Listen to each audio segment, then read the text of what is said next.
Bom, queria agradecer a todos e a todas, agradecer aqui nossa parceira de sempre na Frente Parlamentar da Bioeconomia, a BBI, em nome do nosso presidente executivo, Thiago Falda, que está aqui ao meu lado.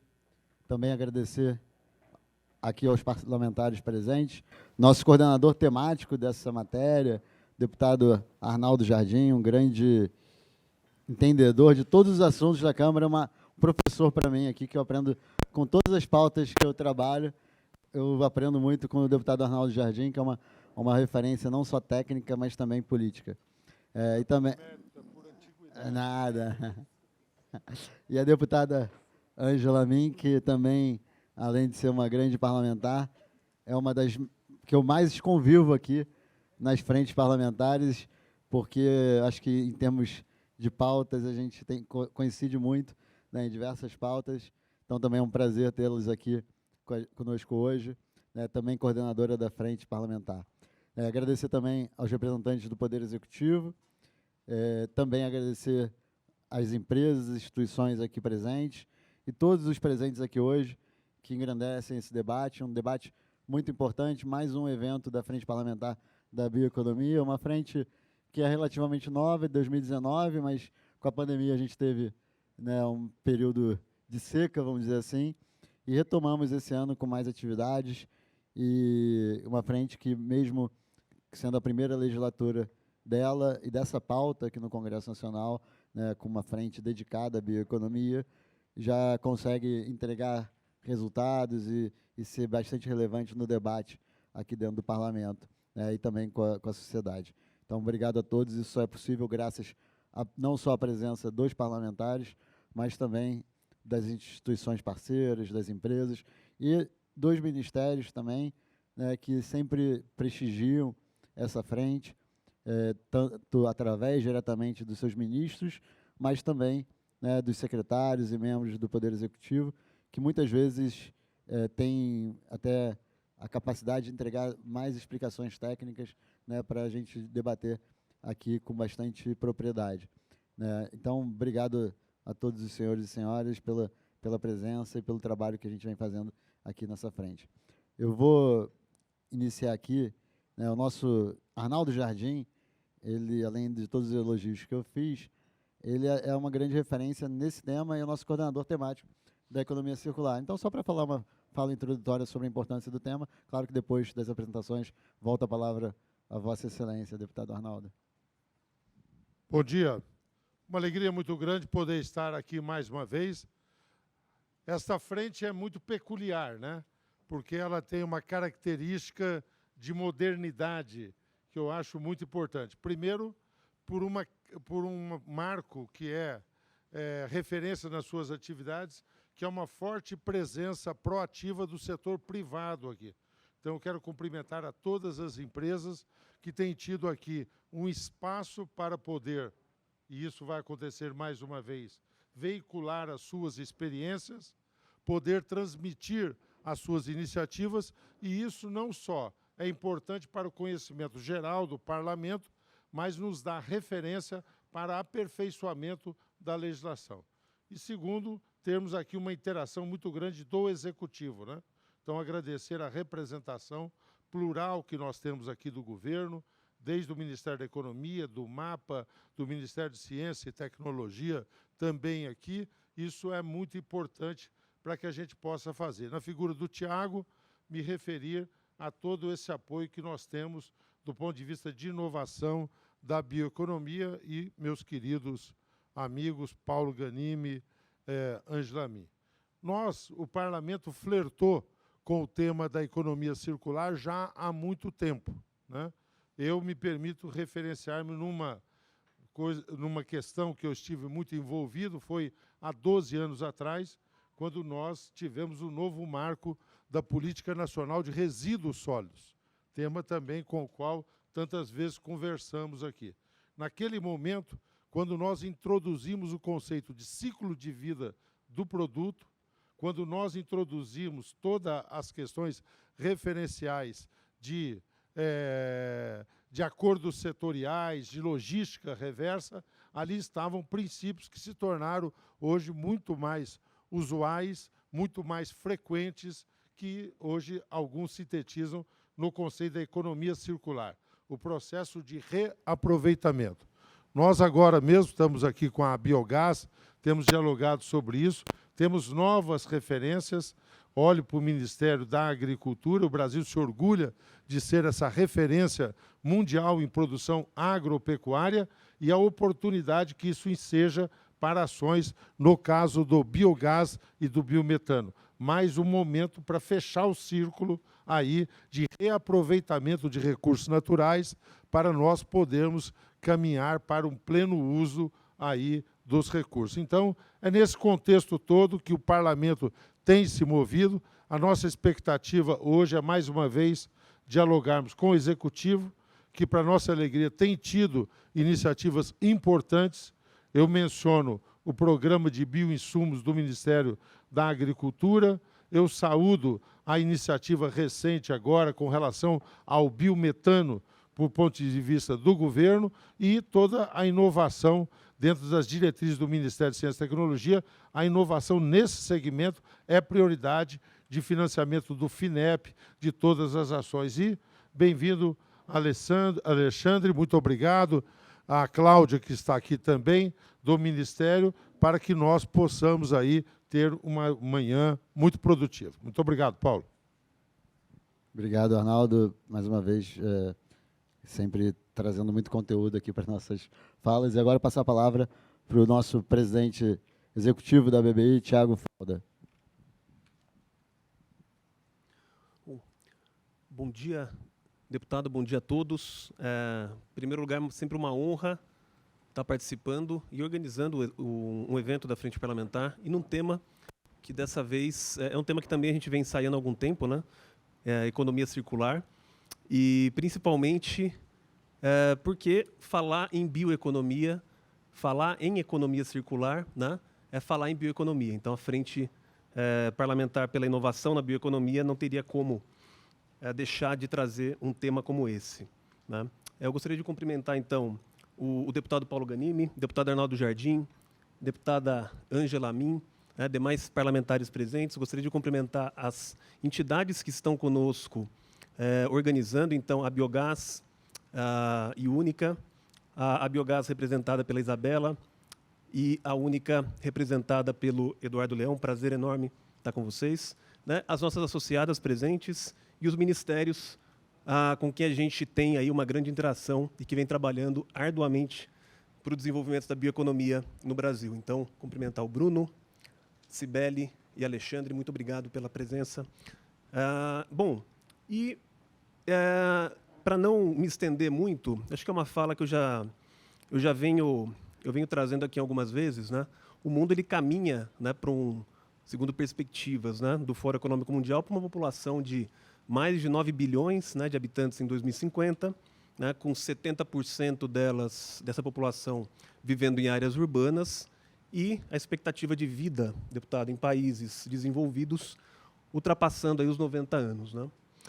Ao mesmo tempo, quando a gente avalia, né, os relatórios também do Fórum Econômico Mundial, que trazem os maiores riscos à economia global, então o Global Risk Report, que é publicado sempre em janeiro, fevereiro de cada ano, os últimos 5 relatórios trazem, dentre os 10 maiores riscos globais para a economia, né, 5 deles estão associados à área ambiental, nos últimos 5 anos. Todos eles, com exceção do ano passado, os 5 primeiros eram relacionados à área ambiental. Ano passado, por razões óbvias, né, a gente teve uma questão relacionada à pandemia. Mas hoje continua sendo, dentre os 10 maiores riscos, 5 relacionados à área ambiental. E aí, entre eles, a falha na mitigação das mudanças climáticas, né, perda de biodiversidade, etc. Bom, tudo isso leva a gente a entender que as questões ambientais, elas deixaram de ser uma questão meramente de sobrevivência do planeta, questão de sobrevivência da espécie, mas elas passam a ter, então, um componente econômico, né? E dentro desse contexto todo é que o Brasil tem um grande destaque. Eu acho que a criação, né, da frente ela vem justamente para a modernização, para trazer para o parlamento, né, essa visão do potencial da inovação em bioeconomia. Então, hoje a gente espera aqui um evento bastante plural, em termos de cases. A bioeconomia ela é bastante... abrange várias áreas. A gente vai ter aqui 3 apresentações que são absolutamente diferentes, tentando trazer um case de inovação, né, aplicada à bioeconomia, né, e mostrar, sim, a economia circular, mas dentro do contexto da bioeconomia, a circularidade da bioeconomia. Então, vai ser muito bom ouvir aqui todos os colegas da indústria. E muito obrigado. Então, eu passo aqui a palavra para o deputado Paulo Ganimi novamente, e desejo a todos um excelente evento. Muito obrigado, Tiago. E Tiago fez a menção à questão de que a discussão sobre o bio, sobre a natureza, sobre o aproveitamento disso de forma responsável e sustentável, não é mais uma questão apenas ambiental, é até uma questão ideológica. Eu lembro, em 2018, quando eu fui eleito pela primeira vez, havia um debate ideológico sobre esse tema. Hoje não se fala mais disso, né, Arnaldo? Hoje entendeu-se, principalmente no Brasil, que tem toda essa riqueza, que a gente pode esquecer, botar de lado qualquer discussão de futurologia, de ideologia, e falar, olha, o Brasil tem um potencial enorme que a gente não está aproveitando e que a gente pode aproveitar. E se a gente não aproveitar agora, alguém vai aproveitar ou a gente vai perder todo esse potencial. Isso hoje norteia as principais discussões de todos os espectros políticos e ideológicos, porque realmente é algo que une todo mundo. Como vamos aproveitar do Brasil, da potencialidade da bioeconomia, da biodiversidade, tudo que a gente tem em todos os sentidos para o Brasil. E vou passar aqui a palavra para a deputada Ângela Amin, que já pediu desculpas, vai ter que nos deixar. Ela geralmente fica até o fim. Hoje ela vai fazer uma exceção, vai sair um pouquinho mais cedo, então começo aqui com ela antes de passar para o Poder Executivo. Obrigado. Eu gostaria de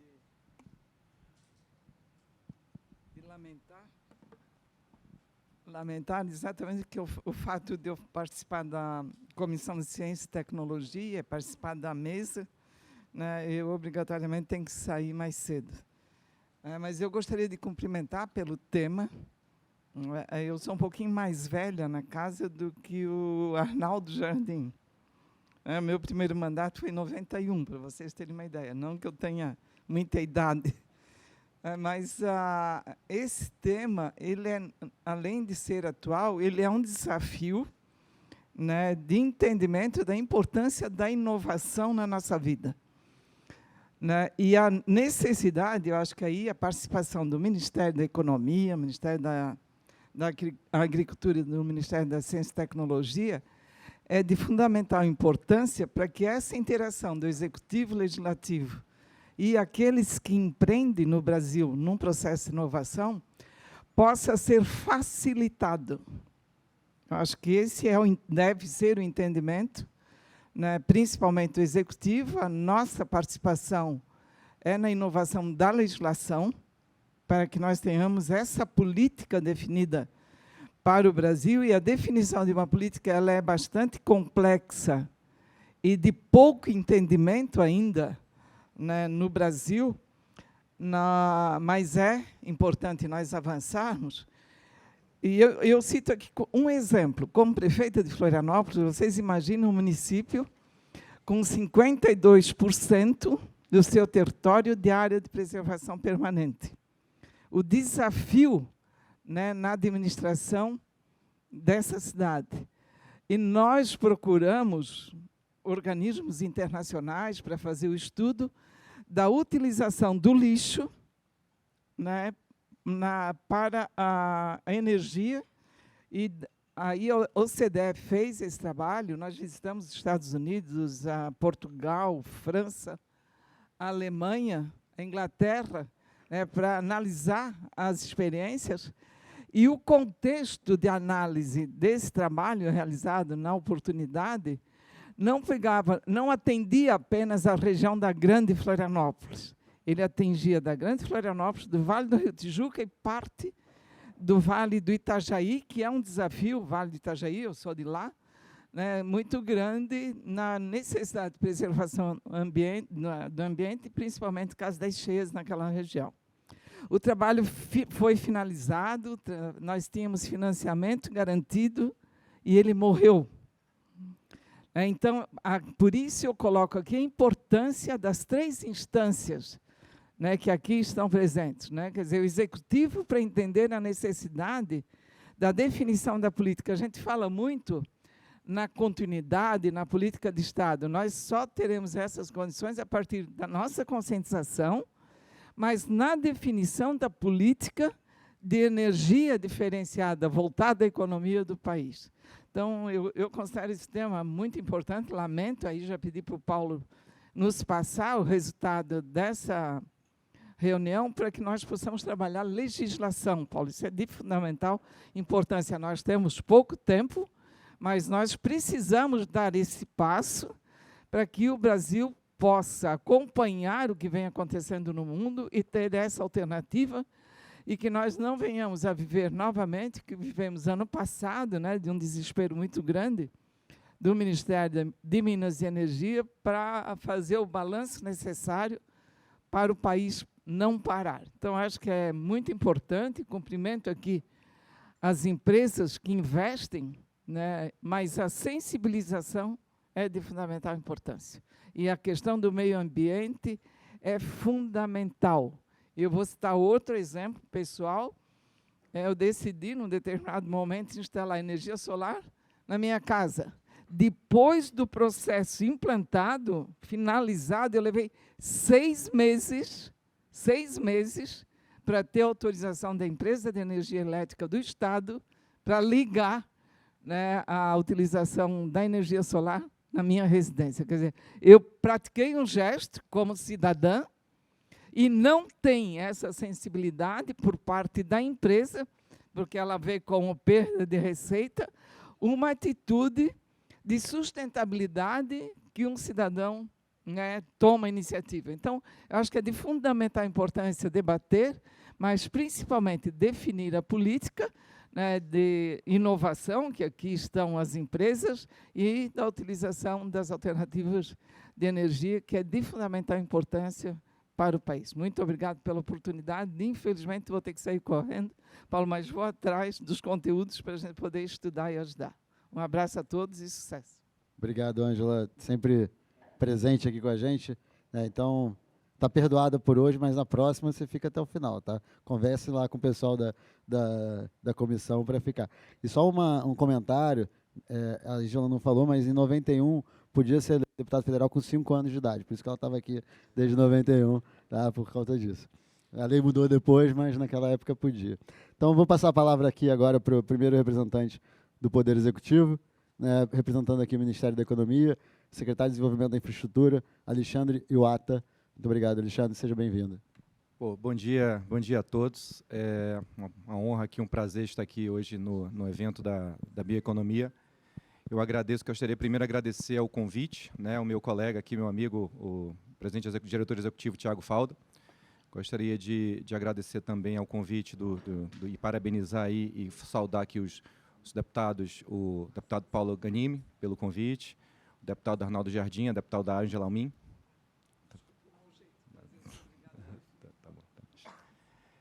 Fazer também os cumprimentos a todos os presentes, aos representantes das entidades. E é sempre uma honra e a gente aproveitar ao máximo as oportunidades de estar conversando aqui com todos os setores.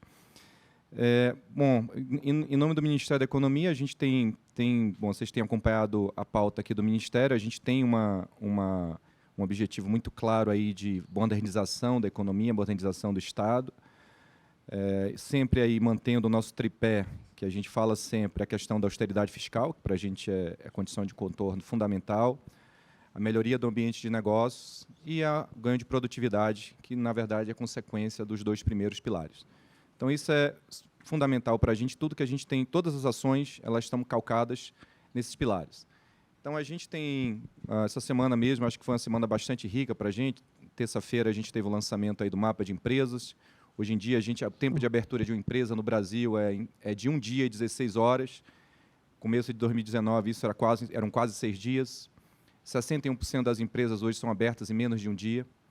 Ontem, a gente teve o lançamento do programa, do edital de chamada para terrenos do programa Aproxima, que é um programa com o objetivo de trazer a população de baixa renda e as habitações sociais mais para o centro da cidade, e com isso a gente vê uma correlação direta com a pauta de economia circular, com melhor uso de recursos. Quando a gente traz as famílias para mais próximas do centro, a gente reduz o uso os custos de infraestrutura, saneamento, água, esgoto, energia, transporte urbano. E hoje a gente está aí com uma notícia bastante positiva. Hoje de manhã foi publicado o decreto de redução dos impostos cobrados em cima aí das importações, que o decreto a gente tira da base de cobrança de imposto, de incidência do imposto de importação, os custos de capatazia. Então, isso aí é um decreto que saiu hoje de manhã. Então, para quem, assim, só contextualizando, capatazia é o custo, é o valor que o operador paga para tirar a carga do navio e colocar lá no terminal.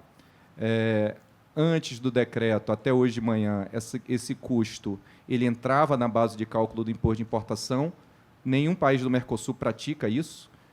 Outros países internacionais também não praticam, e a gente está trazendo o Brasil aderente também à prática internacional, e isso vai trazer mais uma redução líquida de custos aí para as importações. Então, são todos exemplos assim que a gente traz aí constantemente da melhoria do ambiente de negócio que o governo tem se engajado em trazer.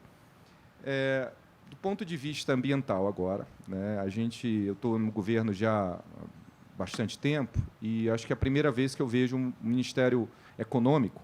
Antes a gente tinha Ministério do Planejamento, Fazenda, mas é a primeira vez que eu vejo um Ministério Econômico, por assim dizer, tão engajado na pauta ambiental.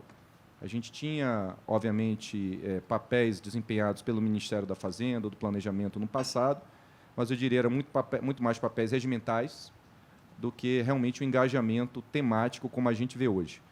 O próprio ministro Paulo Guedes, a minha secretária Daniela Marques, isso a gente está, isso não é só a gente fala, mas a gente tem os fatos também. Então, a gente esteve muito próximo do Ministério do Meio Ambiente na confecção do decreto 11.043, que é do Plano Nacional de Resíduos Sólidos. A gente trabalhou também aí a gente teve lá o FIAGRO, né, agradecer aí a parceria sempre muito próxima aí do deputado Arnaldo Jardim. A gente teve a CPR Verde, também foi um grande passo aí para a gente fomentar o financiamento das atividades do pagamento de serviços ambientais. Lá na CPEC, né, que agora é minha área, a gente teve aí a gente tem o projeto de Corredores Sustentáveis, que está diretamente ligado aí ao uso do biocombustível. A gente teve o projeto Renovar, que é o projeto de renovação de frota de caminhões, né, com mais de 30 anos. E a gente está muito engajado no nosso projeto Rota 2030, né, que é a mensuração da pegada de carbono de todo o ciclo de fabricação e uso do combustível. Então, esse é outro projeto bastante caro para a gente. Então, isso só para demonstrar o quanto o Ministério da Economia, de fato, vem engajado na pauta ambiental, e o nosso objetivo, a Cláudia está aqui para não me deixar mentir, o nosso objetivo é aumentar esse engajamento. E, por último, aqui eu não poderia deixar de falar, né, o Tiago foi muito parceiro em todas as discussões aí nas últimas semanas, do projeto de lei 528. A gente trabalhou muito próximo aí com o Ministério da Economia, a Cláudia também participou, e o Tiago foi uma parceiraço assim, nessa discussão, agradeço demais aí a participação da BBI. E a gente tem aí um relatório novo que subiu aí começo da segunda quinzena de maio. E aí a gente precisa agora, a gente já vê maturidade no projeto, temos conversado. Na verdade, o próprio projeto surgiu, essa é a última versão, de várias conversas que a gente teve com os vários setores, e a gente gostaria de que esse projeto pudesse andar. Né? Aí tem que ver o horizonte de curto prazo, médio prazo, aí no melhor, e aí agora é uma decisão, obviamente, do Congresso Nacional. E temos aí, por último, né, só como último comentário, o nosso decreto. A gente, até o PL ser sancionado, obviamente, isso aí a gente imagina que vai haver uma discussão bastante longa, possa haver uma discussão longa nas duas casas, até o projeto de lei estar maduro e ser aprovado e sancionado. Nesse íntere, a gente fez a publicação aí no dia 19 de maio do decreto do mercado de carbono, que é uma maneira que o Executivo viu de antecipar toda a discussão sobre MRV, engajamento dos setores, sistemas aí de registros que a gente vai precisar implementar isso uma vez a lei estando sancionada de toda forma. Então, foi uma maneira da gente antecipar essa discussão, e agora a gente está na fase de conversa com os setores, então a gente já pede também um apoio aí, o engajamento dos setores, então mais nessa frente. Primeiro, na questão do projeto de lei, o apoio ao projeto de lei, e segundo, aí, nesses próximos passos do que a gente precisa instituir no decreto. Tá? Obrigado mais uma vez. Muito obrigado, Alexandre. Obrigado pela explicação. Passar agora a palavra para a Cibele de Andrade Silva, apresentando aqui o MAPA, diretora de Apoio e Inovação para a Agropecuária. Obrigado, Cibele. Muito obrigada, deputado Ganime. Um excelente dia a todos. Cumprimento também deputado Arnaldo Jardim, Tiago Falda, da BDI, né, e todos os componentes. É muito bom ver pessoas que antes a gente só via, né, via virtualmente. E, representando aqui o Ministério da Agricultura, né, trago aqui os cumprimentos também do nosso secretário Fernando Camargo. Eu preciso iniciar falando de segurança alimentar, nesse contexto de economia circular, que é um tema absolutamente atual, relevante, num contexto onde a gente pode ter muitos conflitos, como a gente está vendo, né, guerras, onde a gente percebe a carência de insumos e a iminente até falta de alimento. Então, o Brasil tem um papel preponderante aqui, de prover alimento para o mundo, de ser realmente, como a gente diz, não o grande celeiro do mundo, mas o grande supermercado do mundo. Então, nesse contexto, na nossa área de inovação no Ministério da Agricultura, não temos apenas os bioinsumos, que são, sim, um elemento fundamental. Temos uma parceria, né, muito importante aqui com a BBI. Os bioinsumos, inclusive, estão se desdobrando em programas estaduais. Temos tido um apoio parlamentar muito significativo. Na última segunda-feira, lançamos o Programa Estadual de Bioinsumos por meio da apresentação de um PL, né, à Câmara dos Vereadores, no Mato Grosso do Sul. Isso já se desdobrou em Minas Gerais, em Goiás, que foi o pioneiro. No Rio de Janeiro também já tem um projeto de lei para um programa estadual de bioinsumos, que é justamente colocar essa política pública de uma forma customizada para o Estado, observando quais são os incentivos que aquela indústria no Estado precisa para que a gente possa ver aí cada vez mais a agricultura de base biológica, os bioinsumos crescerem. E o Ministério da Agricultura está acompanhando o desdobramento dos programas estaduais e a gente fica muito contente em ver a política pública que nasceu, né, em nível federal em 2020 se desdobrando agora nos estados. E é interessante ouvir o Alexandre comentar do mercado de carbono, né? Carbono, a gente já está dizendo na agropecuária que carbono vai ser a 4ª safra. O Brasil já consegue produzir 3 safras, né? E, historicamente, com base em muita ciência, uma revolução. Muito em breve, a agricultura vai ter a 4ª safra de carbono. E aí eu faço a conexão com bioinsumo, porque bioinsumo regenera a saúde do solo, está num contexto de agricultura regenerativa e auxilia na captura de carbono. Portanto, o bioinsumo também é um elemento de sustentabilidade, de economia circular, que vai contribuir com a discussão do carbono, vai contribuir, com certeza, para a nossa 4ª safra de carbono. Lembrando ainda que bioinsumos está no Plano Safra, né, continuará, e isso vai auxiliar, com todo esse ferramental, a gente avançar nos temas de agricultura de base biológica. Mas, falando em economia circular também, deputado e demais, a gente tem outras ações que também acompanhamos, inclusive com a Biogás. Nosso secretário esteve, né, no seminário no ano passado. Em a Biogás, como o deputado Arnaldo mencionou, nós não temos só o metano, o biometano, temos também a oportunidade do hidrogênio verde, que pode se desdobrar em amônia, que pode você ter um fertilizante de uma origem sustentável. Então, na pauta de energia, o agro também, né, tem um elemento que tangencia, mas também que pode ser produto sustentável, fertilizante, a partir da amônia. E, mais do que isso, acompanhamos o tema da energia solar fotovoltaica, dentro da área de inovação também, e temos também o tema do Plano Nacional de Proteínas Alternativas, que, dentro desse engajamento da segurança alimentar, também é relevante. É uma oportunidade para a cadeia de grãos, é uma oportunidade de inovar em termos de falar em carne cultivada, falar em fermentação de precisão, porque todo alimento será extremamente importante para suprir a segurança alimentar. Então, políticas públicas nesse sentido serão fundamentais. E, para encerrar, eu gostaria de mencionar aqui, como também fazendo menção novamente ao Alexandre, mencionou o carbono, teremos a COP27 esse ano, em novembro. E se tratando de convenção do clima, temos 3 elementos que são fundamentais. É o uso da terra, o uso da biodiversidade e o uso da energia, para ver que todas essas políticas públicas vão, né, com certeza, contribuir para a nossa posição como país na COP. E, nesse cenário, na última segunda-feira, nós lançamos, como Ministério da Agricultura, o Programa Nacional de Cadeias Agropecuárias Descarbonizantes. Já conhecem, por exemplo, carne carbono neutro, carne baixo carbono, mas a gente quer expandir isso para outras cadeias, com base em 3 vertentes: você poder mitigar carbono, você poder, de fato, sequestrar carbono, que é algo que bioinsumo pode fazer no solo, e, inclusive, também ter uma vertente mais tecnológica de estocagem e armazenamento de carbono. Já tem projetos em Rio Verde, de Goiás. Então, é para mostrar que temos um conjunto de políticas públicas para avançar em carbono, para avançar na questão do plano ABC, que também é uma política pública já consolidada, que já está presente na COP, esteve na COP26 com nossos representantes, e se integra a todo esse cenário de inovação agropecuária para contribuir com o desenvolvimento da economia circular no agro e, acima de tudo, com a inovação. Então, esses eram os elementos que eu queria trazer aqui para o debate. Agradeço muito novamente o convite e fico aqui à disposição para a gente seguir esse diálogo. Muito obrigada. Muito obrigado, Cibele. Obrigado ao MAPA também. Também aqui, representando o MAPA, Cid Jorge Caldas, coordenador-geral de Cana-de-Açúcar e Agroenergia. Seja muito bem-vindo. Vou passar o microfone aqui. Bom dia a todos. Bom dia ao deputado Paulo. Bom dia ao deputado Arnaldo Jardim. Eu queria mudar um pouco do tema, se me permite. Nós temos aí nos biocombustíveis um exemplo já ou seja, a sociedade entendendo a importância da descarbonização com a questão do RenovaBio. É um programa onde a sociedade contribui, porque isso tem um custo adicional, não é recurso de governo.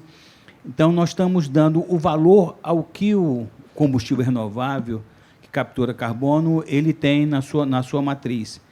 Então, a gente tem um exemplo bastante claro sobre isso aí. Agora, eu gostaria de mudar um pouco na questão seguinte. A gente vê os países demandando do Brasil uma série de medidas. Tá? E essas medidas, de uma forma ou de outra, vão impactar a nossa agricultura. Isso nos preocupa muito, porque você começa a colocar, não digo, na verdade, você vai começando a criar barreiras não tarifárias, aonde você determina que a sua economia, a sua agricultura tem que fazer uma série de ações que acabam impactando no custo dela. A questão é, a sociedade está disposta a pagar? E a grande preocupação, deputado, é que, a partir daquela base, é que a gente começa a negociar com os outros países. Então, a gente tem que se preocupar, a economia de baixo carbono é excelente, é o que a gente precisa, todo mundo entende isso. Agora, a gente não pode colocar, são patamares para a nossa produção, onde, quando a gente for negociar com os outros países, a gente parta dali, e eles partem de um patamar mais baixo. Então, isso tem um custo, a sociedade está disposta a pagar? Está. Agora, nessas negociações internacionais, nós temos que ter isso em mente. A gente não pode só colocar custo na nossa agricultura sem ter a contrapartida dos outros países. Então, eu gostaria de chamar a atenção nesse ponto, que a gente vê muitas certificações disso, daquilo, sustentabilidade na produção, mas isso vai trazer um custo para a gente, e na negociação internacional isso pode acabar a gente não tendo essa adicionalidade. Então, eu só gostaria de colocar isso em mente, para todos que comecem a pensar nessas questões. Obrigado. Muito obrigado, e acho que esse ponto é super relevante, não só nas discussões internacionais, mas aqui no Brasil também, né? Porque é claro que a preocupação ela tem que existir, não à toa estamos aqui nesse debate, mas o custo social também tem que ser colocado em conta, né? E a gente não pode fazer com que a população mais pobre pague, muitas vezes, por um projeto bacana, importante, mas que não pode ser onerado para a população mais pobre passar fome e tá desempregada muitas vezes. Então, acho que essa ponderação é muito importante também. Passar agora a palavra aqui para o representante do Ministério de Ciência e Tecnologia, Bruno Nunes, coordenador-geral de Ciência para a Bioeconomia. Obrigado, Bruno. Seja bem-vindo. Obrigado, deputado Paulo Ganini. Obrigado pelo convite. Bom dia, deputado Arnaldo. Bom dia, Tiago Falda. Bom dia a todos. É oportuno até falar depois de todos os demais representantes aqui do Poder Executivo, porque o Ministério ele tem exatamente esse papel, é uma fala até do ex-ministro Marcos Pontes, né, que o Ministério ele é a caixa de ferramentas da esplanada, né? Então, todas essas proposições que existem aqui precisam ter esse respaldo em ciência e tecnologia, e é exatamente o Ministério que promove, ajuda a execução, né? Nós somos um Ministério transversal, nós ajudamos os ministérios temáticos a implementar, de gerar o conhecimento para a implementação das suas políticas, né? Então, puxando as falas da própria Cibele aqui, né, nós temos o nosso plano nacional, né, nós temos o plano de ação em ciência, tecnologia e inovação, que é um documento, é um dos primeiros documentos sobre bioeconomia no Brasil, né, lançado em 2018, onde põe ali desde a conceituação que o Ministério utiliza para a bioeconomia, mas põe principalmente também suas diretrizes do que o Ministério preconiza para o desenvolvimento de ações, de políticas e programas para a bioeconomia. E uma das principais diretrizes, né, das 5 que temos lá, é exatamente a questão do foco no desenvolvimento sustentável e no desenvolvimento de uma economia circular para o país. Isso tudo visando o desenvolvimento de uma bioeconomia circular e sustentável. Então, ali também são postas diversas diretrizes, diversas outras diretrizes, né, diversas linhas temáticas. Entre elas, a gente destaca, por exemplo, também a questão de bioinsumos também. Nós somos parceiros do MAPA, nessa iniciativa do MAPA em bioinsumos, né? Tanto é que esse ano ainda nós teremos 2 chamadas pela FINEP com recursos do FNDCT para a parte de bioinsumos, tanto para focando em instituições de ciência e tecnologia, quanto para subvenção econômica junto com empresas. Também estamos atuando na parte de proteínas alternativas, né? Nós temos ali estruturando um programa Alimentos do Futuro, que foca exatamente em sistemas agroalimentares novos, né? Novos sistemas agroalimentares, agricultura urbana e periurbana, agricultura vertical, novos alimentos. E, num primeiro momento, dado a importância do tema, e realmente é uma grande oportunidade do país ser, como disse a Cibele, deixarmos de ser vistos como um celeiro e sermos vistos como um supermercado, as proteínas alternativas. Então, esse ano, junto com o MAPA, nós já desenvolvemos uma primeira chamada também com o FNDCT e FINEP, estamos prevendo outra para os próximos anos, né? Inclusive, ainda esse ano, nós também faremos, junto com o GFI, né, o Good Food Institute, aqui em Brasília, nós faremos, entre agosto e setembro, um evento sobre proteínas alternativas, né? Nós vamos estar reunindo exatamente atores do setor acadêmico, atores do setor empresarial, para ouvir quais são as dores, quais são as necessidades, para que haja realmente o desenvolvimento, para que o Ministério possa focar suas ações para esse desenvolvimento. Um outro ponto importante também são as diversas ações que o Ministério desenvolve em economia circular propriamente dita, né? Nós temos diversas instituições de pesquisas vinculadas ao Ministério, né? Então, nós temos a Renato Archer, por exemplo, em Campinas, que desenvolve o projeto Rematronic, que é a questão de o recondicionamento, né, do aproveitamento do lixo eletrônico. Temos, pelo CETEM, no Rio de Janeiro, também um projeto de mineração urbana, que é exatamente como que você pega esses componentes eletrônicos e aproveita os minerais estratégicos que ele tem, né, nas placas-mães, todos os componentes eletrônicos. Nós temos também um projeto aqui do próprio Ministério da Ciência, da Secretaria de Inovação, que é de recondicionamento de computadores, onde esses computadores são recolhidos, eles são recondicionados e, então, doados a escolas. Então, diversas escolas do Brasil todo recebem esses equipamentos, né? Então, é uma forma de inclusão digital, inclusive, também, aproveitando a questão da circularidade econômica. Temos, as nossas agências têm diversos meios de fomento. A FINEP, ela recorrentemente faz editais específicos para o financiamento de startups em economia circular. Eu tive o privilégio de participar, na edição anterior, como jurado dessas startups, e assim, é um nível realmente surpreendente o que o Brasil está desenvolvendo, tanto de gerenciamento da economia circular, como propostas propriamente dita ali de tecnologias envolvendo isso. E a Embrapi, né, que é uma agência nossa mais nova, ela tem aproximadamente 50 projetos apoiados já com economia circular, direto ou indiretamente ali, focado em economia circular, e já desembolsou para isso aproximadamente 80 milhões de reais nesses projetos, né? Então, no pouco tempo que ela existe, ela já conseguiu dar esse passo importante também. Um outro ponto interessante, né, os programas agora mais para a bioeconomia circular, nós temos o programa Cadeias Produtivas da Bioeconomia, que um dos pontos principais da avaliação e de seleção desses projetos para esse programa é exatamente a circularidade dada dentro daquela cadeia, né? Então, principalmente pensando em reaproveitamento de resíduos, né? Deixar de ver aquilo como resíduo, mas como um coproduto, ou então um insumo de uma outra cadeia também, né? Então, esse é um ponto que se analisa se a gente financia ou não aquele programa. Nós também, da Coordenação de Bioeconomia, nós estamos financiando uma série de chamadas envolvendo análise de ciclo de vida, para o desenvolvimento aí de uma cultura a ser vista no país, o que também é muito importante para o que o Cid Caldas falou, né? O RenovaBio, ele se baseia bastante em ACV e a gente precisa desses inventários produzidos pelo país, né? E, por último, para terminar, um outro ponto importante é que agora, em fevereiro, nós instituímos a portaria do Ministério formando a rede de especialistas em economia circular. A ideia dessa rede de especialistas é exatamente trazermos para dentro do Ministério um número de especialistas considerável para nos falar exatamente, nos auxiliar na definição das políticas públicas de CTI para a economia circular. Nós estamos exatamente nesse momento aguardando a nomeação dos membros para chamar a primeira reunião, para ouvir deles, acadêmicos e empresariais, o que precisa ser feito de fato para o desenvolvimento em pesquisa para ciência e tecnologia em economia circular. Então, deputado, gostaria novamente de agradecer ao convite e pôr o Ministério à disposição da frente também. Muito obrigado, Bruno. Obrigado ao Ministério de Ciência e Tecnologia pela participação. E vou passar agora a palavra... Bom, agora encerramos, né, a participação do Poder Executivo.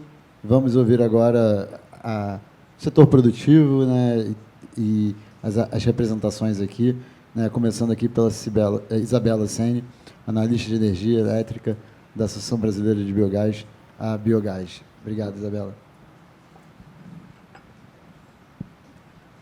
Bom dia, deputado Paulo Ganimi, em nome de quem cumprimento os demais parlamentares presentes, o secretário Alexandre Wata, em nome de quem cumprimento os demais representantes do Executivo, Tiago Falda, em nome de cumprimento os demais participantes da mesa. Bom dia.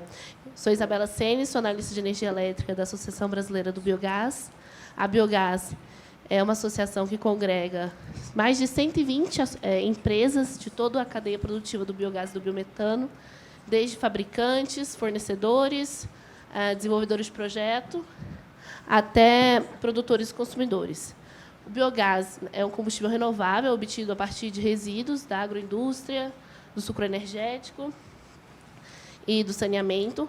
Esses resíduos já estão sendo produzidos, né, e estão emitindo metano livremente na atmosfera, e com o aproveitamento do biogás, nós podemos transformar o que antes era um passivo ambiental, né, em produtos, gerando valor ali ao longo da cadeia. O biogás pode ser utilizado tanto para o aproveitamento térmico, né, para a geração de calor, quanto para a geração de energia elétrica em usinas termoelétricas, assim como as usinas que funcionam da mesma forma das usinas a gás natural. Ele também pode passar por um processo, né, de purificação para obter o biometano, que é um biocombustível renovável, intercambiável ao gás natural, fóssil. O setor hoje, né, ele está crescendo em ritmo muito acelerado. Entre 2019 e 2021, o setor cresceu, dobrou de tamanho, né? E a expectativa é de que até 2023 a gente tenha um crescimento de 100% também no setor de biometano. Hoje existem mais de 800 usinas no Brasil e tem um potencial enorme ainda a ser aproveitado. Se nós aproveitarmos todo o potencial de biogás do país, a gente consegue atender 35% da demanda por energia elétrica e substituir 70% do diesel nacional, da demanda por diesel. Então, tem um papel muito relevante. Agora, entrando mais diretamente no tema do café da manhã, além da geração térmica de energia elétrica, a produção do biometano, outros produtos, né, existem na cadeia do biogás, por exemplo, o fertilizante. O fertilizante orgânico é riquíssimo em nutrientes e pode retornar ao campo, o que reduz também o consumo de fertilizantes minerais. Além destes produtos, existem outros, como aqui citado, o hidrogênio verde, a amônia verde, o gás de síntese, que tem inúmeras aplicações ainda inimagináveis, o que também traz a inovação tecnológica, agrega valor aos resíduos que já existem, já estão disponíveis para serem utilizados, implementando, né, ali dentro da cadeia de valor a lógica da economia circular e contribuindo para o desenvolvimento sustentável do país. Além da gente proporcionar, né, a descarbonização desses diversos setores da economia, a gente agrega valor na cadeia produtiva do biogás dentro do agro, gera receitas acessórias aos empreendimentos e podemos trazer o aproveitamento energético do biogás junto com a inovação tecnológica, a pesquisa e o desenvolvimento sustentável. Por fim, eu agradeço aqui a todos e convido vocês para participar do nosso seminário técnico, que vai acontecer em São Paulo, no dia 30 de junho, com o tema o Biogás na Rota de Zero Emissões. Vai ser um evento muito rico em debates. Agradeço ao deputado Paulo Ganimi pelo convite de estar aqui hoje falando de um tema tão necessário e relevante ao Brasil. Agradeço a todos pela atenção e nos colocamos à disposição. Obrigada.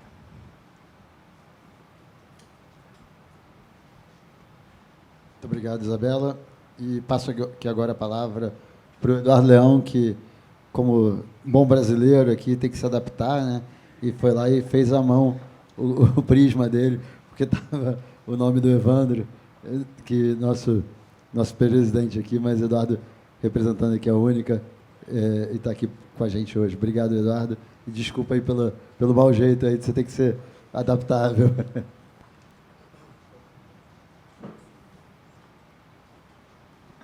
Deputado Paulo Ganini, bem, como o senhor já adiantou, infelizmente o nosso presidente não pôde estar presente aqui, mas pediu para que eu estivesse aqui, dar um abraço e parabenizar por essa iniciativa, mais essa iniciativa que o senhor traz do Parlamento, envolvendo toda a sociedade, o poder público, as empresas e todos que estão comprometidos com essa agenda, que hoje é fundamental para endereçar os grandes desafios que nós vivenciamos nesse século, particularmente as questões relacionadas a clima, mas também tantos outros que a bioeconomia vai trazer de bem-estar e de soluções para a nossa sociedade.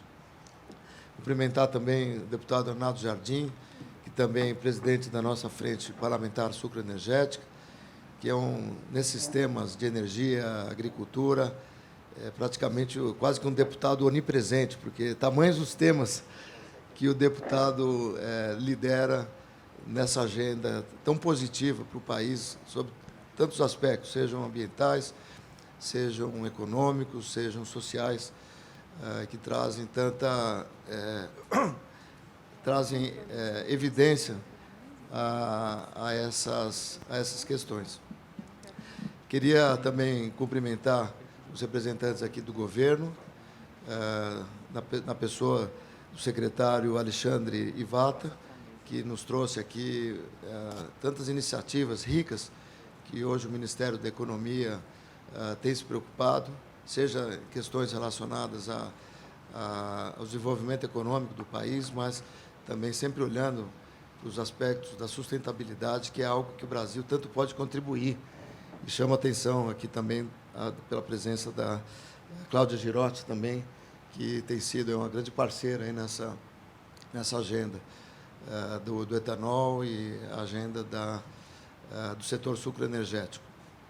Cumprimentar também os representantes do MAPA, a Cibele, o CID também, um parceiro de longa data na agenda do nosso setor, o Bruno Nunes, que também nos traz aí iniciativas altamente relevantes para o país, na área do desenvolvimento de pesquisa e, enfim, a necessidade que temos de avançar nessa agenda e o potencial que o Brasil tem em relação a esses temas.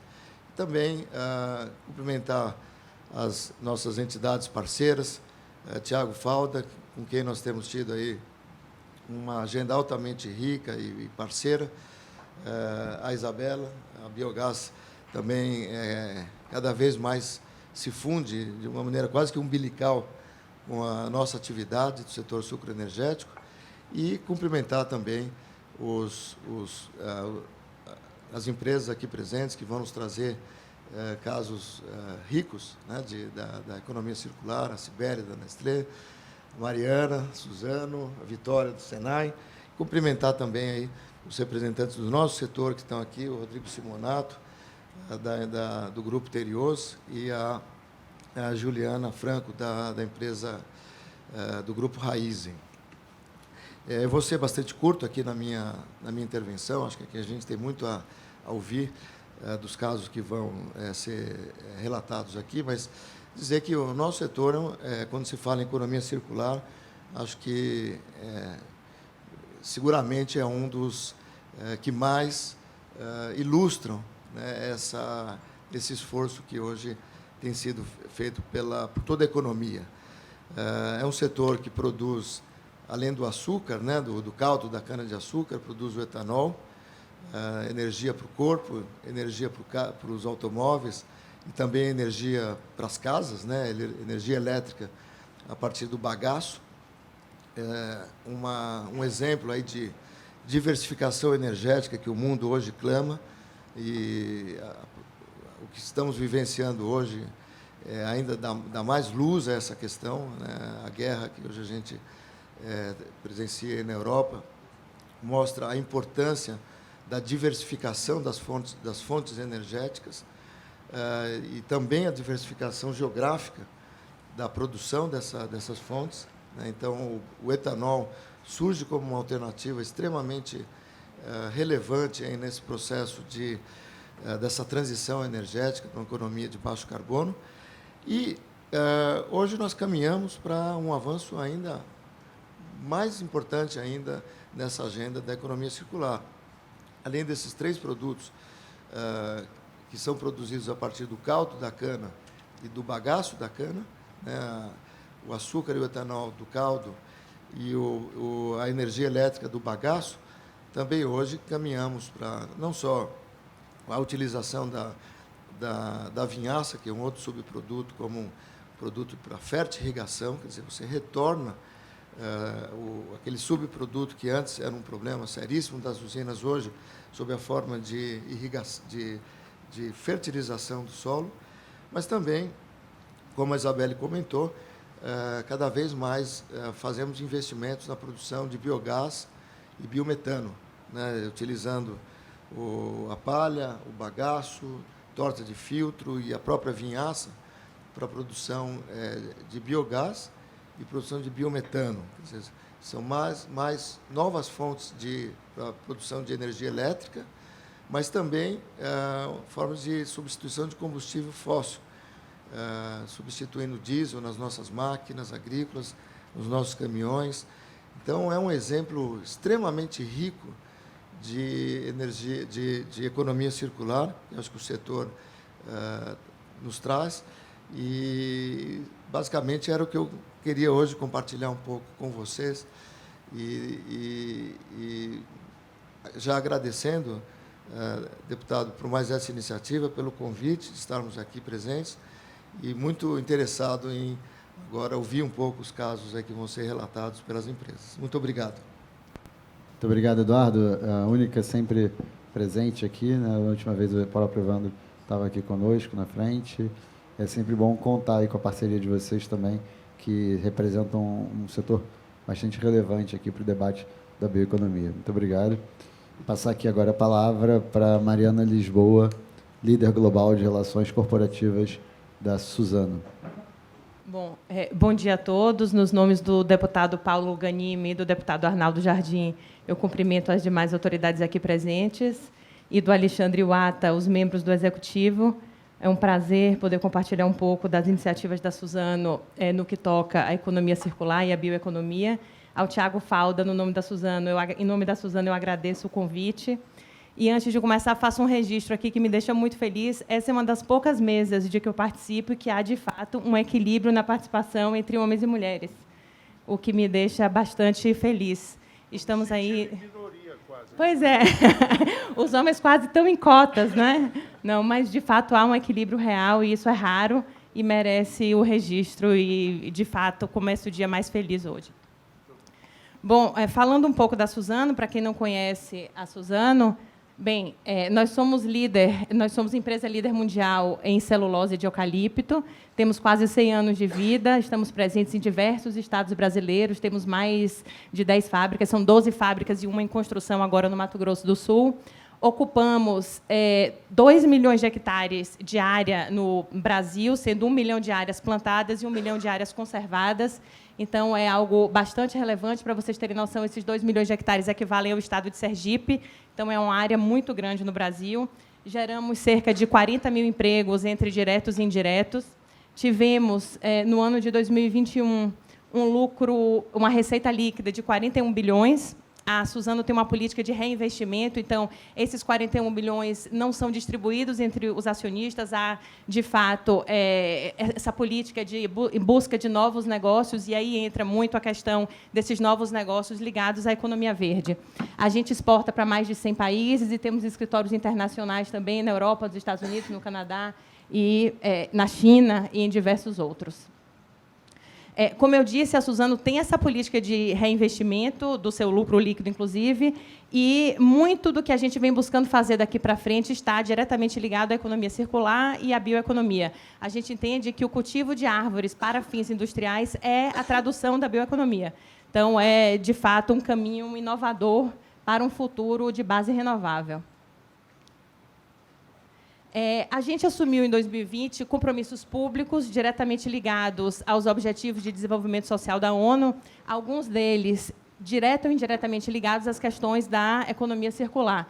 Então, estão entre os compromissos públicos assumidos pela Suzano o aumento em 50% da exportação de energia renovável. A gente, hoje, já produz quase que a totalidade da energia que a gente consome, energia limpa, portanto, e a gente pretende aumentar a nossa venda para o Mercado Livre dessa energia de base renovável. A gente também tem como objetivo, até 2030, reduzir de forma substancial o uso da água nas nossas operações, através da excelência operacional, e também aumentar a oferta de disponibilidade hídrica em todas as bacias nas quais estamos inseridos. A gente tem uma meta diretamente ligada à questão das mudanças climáticas. Até 2025, a gente pretende remover mais de 40 milhões de toneladas de CO2 da atmosfera e, até 2030, reduzir em 15% as nossas emissões. Dentro também ainda desse mote de economia circular, a gente quer disponibilizar mais de 10 milhões de toneladas de produtos de origem renovável até 2030 e nos posicionar como um substituto definitivo do plástico e outros produtos derivados do petróleo. Além disso, a gente tem uma política de redução de resíduos. Algumas fábricas nossas a gente já chama de resíduo zero, porque a gente consegue reaproveitar todo o resíduo da nossa operação como fertilizante na produção, como fertilizante nas plantações. E a gente quer estender isso para todas as nossas operações. Então, são iniciativas que nos permitem nos colocar como parte da solução para a crise ambiental que a gente vem enfrentando atualmente. A gente faz isso diretamente com a produção, inclusive, de muitos produtos de base renovável. Então, hoje, a gente já produz embalagens livres de plástico, Blue Cups, que são copos também que não têm nem a barreira plástica, esses Blue Cup Bios. A gente tem embalagens também totalmente de base renovável. O Loop, que é um material para construção de canudo, é um material muito resistente para a fabricação de canudo e é totalmente livre de plástico também. E a gente faz isso através de muitas parcerias interessantes. Então, recentemente, a gente firmou uma parceria com o iFood para a produção de embalagens para delivery livres de plástico, com a Johnson & Johnson, embalagens de absorventes também totalmente livres de plástico, com o Bob's e com a McDonald's, com fornecimento de copos, que são esses Blue Cup Bios, copos também totalmente livres de plástico. Então, cada vez mais, a gente vem expandindo as nossas iniciativas ligadas à questão de produtos, de bioprodutos. É um conceito muito caro e muito importante para a Suzano, esse conceito da inovabilidade, que a gente chama, que é a união da inovação com a sustentabilidade. E, pensando na inovabilidade, é que a gente teve recentemente a gente realizou recentemente uma joint venture com uma empresa de tecnologia finlandesa, a Spinnova. Então, a Suzano, com o fornecimento da matéria-prima, da celulose de eucalipto, a Spinnova com a tecnologia, a gente pretende fabricar uma fibra têxtil totalmente de base renovável e ser, de fato, um tecido muito mais ambientalmente adequado do que os hoje já existentes. A gente sabe aí que a indústria da moda é responsável por 4% das emissões de gases de efeito estufa. Há um desafio muito grande por parte das grandes marcas de reduzir as emissões, e a Suzano pretende entrar como parte dessa solução a partir dessa fabricação desse tecido de base totalmente renovável. Para vocês terem uma noção, para a fabricação desse tecido de tecnologia Spinnova, as emissões são 72% menores do que as emissões efetuadas pela indústria do algodão ou do liocel, por exemplo. O consumo de água é infinitamente melhor. Se para 1 tonelada de fibra de algodão se consome mais de 3 mil litros de água, para esse tecido de tecnologia Spinova são 20 litros. Então, é uma diferença muito expressiva. A quantidade também de área utilizada por hectares por tonelada de fibra também é muito menor. No caso de um tecido de tecnologia Spinova, seria 0,09 hectare, enquanto para a produção de algodão são 2,2 hectares e meio, e no caso do liocel é 0,22. Então, é muito maior a quantidade. Que estágio que está isso?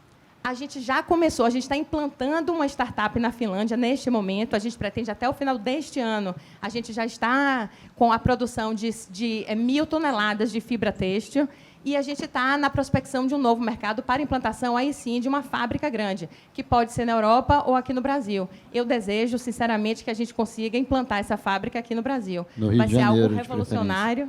No Rio de Janeiro, de preferência.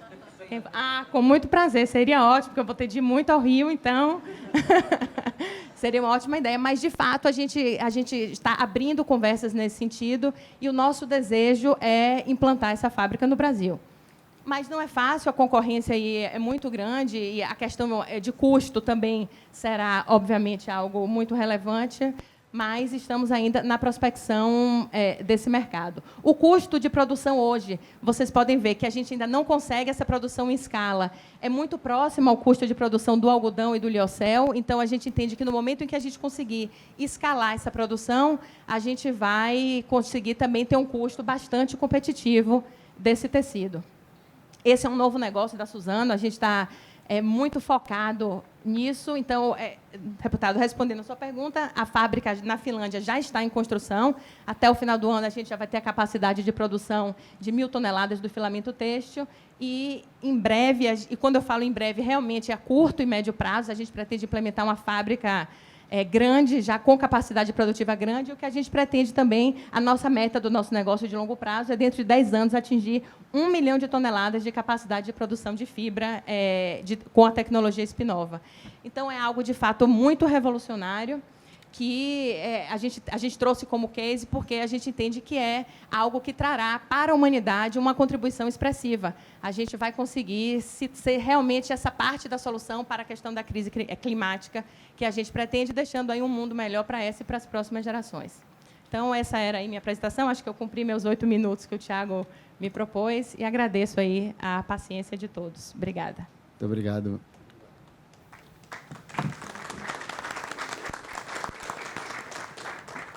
Obrigado, Mariana. Agora eu passo a palavra para Vitória Santos, coordenadora de inteligência competitiva do Easy Sintéticos e Fibras Senai CETICT. Obrigado. Muito obrigada, Paulo. Um prazer, uma honra estar aqui com vocês. Em nome do Senai CETICT, do Instituto Senai de Inovação em Biosintéticos e Fibras, eu saúdo a todas e todos os presentes e também faço minhas as palavras da Mariana de colocar que é uma felicidade ter tantas mulheres assim neste fórum. Muito bom. Bom, gente, eu trago aqui também, né, uma reflexão sobre o tema da mesa hoje, né, de bioeconomia circular. O Instituto Senai de Inovação em Biosintéticos e Fibras é um instituto de pesquisa aplicada que tem como objetivo apoiar a indústria, né, fazendo parte da rede Senai, no desenvolvimento de suas tecnologias, sendo um elo entre o que é desenvolvido na universidade e o mercado. Então, a gente apoia no processo de aceleração, somos parceiros de algumas empresas aqui, então também é uma felicidade. E nosso objetivo é levar a inovação para um outro patamar, para um patamar de escalabilidade e competitividade no mercado. Eu começo falando, reiterando aqui os desafios globais que nós estamos enfrentando hoje. Cada vez mais, né, a pandemia nos mostrou aí o impacto das atividades antropogênicas, né, na verdade, em termos de emissão, né, e de depleção dos recursos naturais, de perda da biodiversidade, as atividades, né, industriais, enfim, desde a Revolução Industrial, levou a gente a viver nesse cenário que a gente precisa repensar a nossa maneira de consumir, de produzir, de se relacionar, de pensar. E, recentemente, foi feito um estudo de atualização dos limites planetários, um primeiro estudo que foi feito em 2015, demonstrando quais eram as dimensões aí mais críticas em termos de ultrapassagem da capacidade da Terra de absorver esses limites. E, agora, em 2002, foi feito um novo estudo onde eles colocaram uma quantificação das novas entidades. Gente, eu estou sofrendo um pouco aqui, mas tudo bem, vou conseguir. Pronto.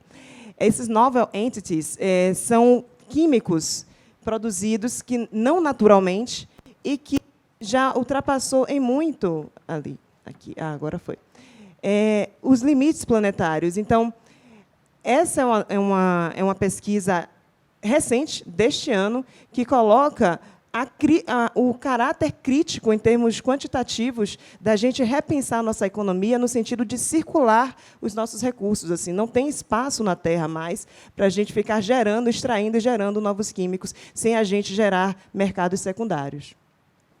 E, nesse sentido, vem o conceito da bioeconomia, que já traz em si, né, a reflexão em termos do uso dos recursos biológicos renováveis para a produção de produtos de maior valor agregado, não apenas um produto, não apenas commodities, mas produtos realmente que tenham também maior valor, né, menor escala, mas maior valor, por meio de conversões inovadoras e sustentáveis e com base no conceito da reciclabilidade. E, em paralelo, nós temos o desenvolvimento do conceito de economia circular, aí desde da década de 80, podemos dizer, mas que ficou mais intenso aí a partir dos anos de 2010, que tem essa premissa de não geração de resíduos, ou seja, de você transformar os processos produtivos em processos regenerativos, né, e que não gerem resíduo por design. Então, o primeiro passo ali da economia circular é o recusar. É a gente recusar extrair, repensar, reduzir, reutilizar e reciclar, ou nem precisar reciclar, porque ele já volta aqui em outros ciclos de remanufatura, né, e restauração. E, a partir da união desses dois conceitos, nós temos... Opa, foi. O conceito de bioeconomia circular, que busca a integração dessas duas visões, né, a partir aí de uma perspectiva de, além de produzir produtos inovadores a partir das matérias-primas renováveis, também trabalhar com as premissas da economia circular, que é de compartilhamento, reuso, remanufatura, reciclagem e cascateamento do uso. Ou seja, antes da gente queimar o resíduo, queimar a matéria-prima de origem biológica, vamos agregar o máximo de valor nela, na economia, né, antes de finalizar, de fato, todo o seu valor. E o Brasil, né? Qual é o nexo para o Brasil? Como nós sabemos, nós já falamos, o Brasil é, na verdade, um principal motor dessa economia em termos globais, né? Possui a maior biodiversidade do planeta, é um dos principais players em agribusiness globais, tem uma diversidade regional gigantesca e um conhecimento, uma competência e uma experiência também única no mundo em termos do conceito de biorefinaria, que é um dos conceitos mais avançados em termos de bioeconomia hoje no mundo. Então, o Brasil, hoje, já produz diferentes produtos a partir da biomassa. Então, a gente tem biorefinarias de cana-de-açúcar, a biorefinaria de papel e celulose, biorefinarias de laranja, que, além de estarem produzindo esses produtos que já têm mercado hoje, estão também trabalhando com inovação para desenvolver novos produtos, novos químicos, e aí alcançar novos mercados e aproveitar, de fato, integralmente a biomassa. No entanto, a gente ainda tem um vasto campo de oportunidades para além desses negócios que hoje já são consolidados. Então, pensando aqui apenas numa visão amazônica, né, nós vemos que grande parte das cadeias mais famosas, digamos assim, da região, tem um problema de geração de resíduos. Por exemplo, no açaí, 80% do que é processado é transformado em resíduo. No palmito, 70% é descartado. Na cadeia do cupuaçu, 70 toneladas são descartadas a partir por tonelada, por ano, né, pela colheita do fruto. Então, assim, ainda tem um vasto campo de oportunidades. E se a gente pensar em Brasil, então eu falei um pouco aqui da região norte, se a gente pensar em Brasil, esse campo de oportunidades ele é multiplicado em aí pelo menos 5 vezes pelo número de regiões. Então, isso daqui a gente está mapeando apenas os resíduos das cadeias existentes hoje. E cada resíduo desse é uma oportunidade para uma infinidade de produtos, uma infinidade de novas moléculas. Um estudo recente que nós fizemos em parceria com a própria BBI, com a UFRJ, com a Embrapa, o CNPEM, demonstrou que a gente trabalhando nas cadeias já consolidadas, a gente pode gerar, até 2050, mais de 390 bilhões de dólares de receita para o país, num cenário well below 2. Então, assim, o céu é o limite, mas temos desafios, né? E um dos principais desafios são os dados. A gente não se conhece, além da gente não ter um quantitativo, estudos que consolidem a quantidade desses resíduos, a gente também não tem pesquisa, desenvolvimento e inovação suficientes para a gente realmente explorar toda essa capacidade, toda essa potência. E, além disso, a gente precisa realmente fomentar cada vez mais esses novos negócios que nós já lidamos aqui, tá? Com as startups que estão assim, dando show, mas a gente tem um espaço aí de crescer muito mais. E aqui eu falo um pouco de alguns casos e focados na cadeia amazônica do Instituto Senai de Inovação em Biosintéticos e Fibras, que trabalha com todas essas regiões, né? Só que aqui eu trouxe alguns desses casos em que nós desenvolvemos, por exemplo, ingrediente multifuncional a partir de resíduo da cadeia de valor amazônica, né? Foi uma parceria aqui Brasil Suécia, nós temos várias parcerias internacionais também nesses desenvolvimentos. Nós elaboramos aqui um roadmap de oportunidades para resíduos da biodiversidade brasileira, em que nós encontramos aqui potenciais de aplicação na indústria farmacêutica, na indústria de cosméticos, na indústria química, na fabricação de solventes. Temos também casos aqui de roadmap em que nós elencamos novas oportunidades aí para valorização da polpa, né, e da casca de frutos da Amazônia. Isso aqui foi em parceria com uma grande empresa de ingredientes cosméticos no Brasil. Fizemos trabalhos aqui em otimização de oportunidades a partir do processo de produção de manteiga de cupuaçu. Esse projeto aqui foi com a GIZ. Né? E também uma parte muito importante que eu não coloquei nos desafios, mas desculpa, deixa eu pegar aqui. Mas faz parte do que a gente fala dos dados, né? É a gente fazer conta. Né? Não é apenas a gente entender quais são essas matérias-primas, quais são esses resíduos, quais são as potenciais aplicações e potenciais mercados. Nós também precisamos fazer as contas de qual é, de fato, o nível de competitividade, qual é o valor do custo de capital, do custo operacional, compete com o mercado hoje. Então, é esse tipo de trabalho que nós fazemos. Ok, gente, espera aí, sorry. E aí, gente, né, depois de mostrar, né, algumas dessas possibilidades, vou terminar. É o último slide, tá? Antes de concluir, né, eu gostaria de colocar aqui alguns exemplos de iniciativas da Europa, né, que tem essa aliança, o Circular Bioeconomy Alliance, o European Circular Bioeconomy Policy Initiative e o European Circular Bioeconomy Fund, que colocou mais de 200 milhões de euros apenas para financiar negócios em bioeconomia circular. Então, assim, a Europa, que tem apenas uma fração da biodiversidade que nós temos, está vendo toda essa oportunidade. Então, assim, it's up to us, né, nos posicionar e consolidar o Brasil aí como um dos principais players globais nesse mercado. É isso. Muito obrigada. Muito obrigado. Obrigado, Vitória. Prazer ter você aqui. E a nossa última apresentadora, né, é a Cibele Perillo, gerente de assuntos públicos da Nestlé. Antes de passar a palavra para ela, queria aqui até anunciar a presença de outras pessoas aqui na mesa. Né, Patrícia Abdelnour, espero ter falado certo o nome, chefe-geral substituta da Embrapa, a Cláudia Girotti, coordenadora nacional de negócios de impacto do Ministério da Economia, Maurício Bento, do IFL e da Property Rights. Ao final da última apresentação, para aqueles que quiserem usar a palavra rapidamente, né, porque a gente tem que encerrar por volta das 10, eu vou abrir aqui o espaço para 1 minutinho de cada um, para quem quiser falar, claro, não necessariamente precisa falar. Muito obrigado. Agora, passar a palavra aqui para a Cibele. Obrigado, Cibele. Obrigada, deputado Paulo, aproveito para cumprimentar o querido deputado Arnaldo Jardim também, e os representantes aqui dos ministérios, os colegas das empresas, das entidades. Eu vou dar uma acelerada aqui, eu sei que a gente está com o tempo já apertado, espero não sofrer aqui também com o passador de slides. Bom, eu sou gerente de assuntos públicos da Nestlé.